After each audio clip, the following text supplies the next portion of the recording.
ఈరోజు ప్రపంచవ్యాప్తంగా 139వ సంవత్సరం మేడే కార్యక్రమాన్ని కార్మికులు జరుపుకుంటూ ఉన్నారు.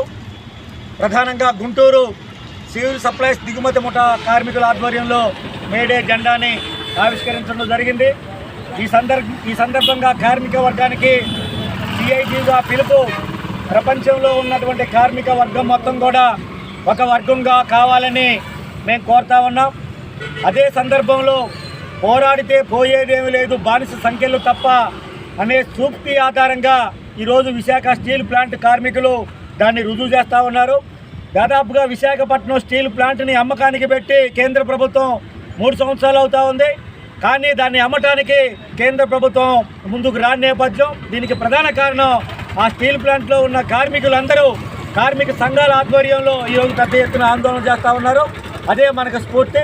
అదేవిధంగా దేశ రాజధాని ఢిల్లీలో రైతాంగం దాదాపుగా 1000 రోజులు ఆందోళన చేసి మోడీ ప్రభుత్వం తీసుకొచ్చిన 3 నల్ల చట్టాలను కూడా రద్దు చేసే వరకు రైతాంగం మొత్తం పోరాడింది. ఈ ఇద్దరిని ఆదర్శంగా తీసుకొని ప్రపంచంలో కార్మికులు మొత్తం ఏకం కావాలని, ప్రపంచ కార్మికరణ వ్యతిరేక విధానాలకి మనం అండగా నిలవాలని ఈ సందర్భంగా మనం డిమాండ్ చేయాల్సిన అవసరం ఉంది. నా పేరు శ్రీనివాసరావు, సిఐటియు నగర ప్రధాన కార్యదర్శి.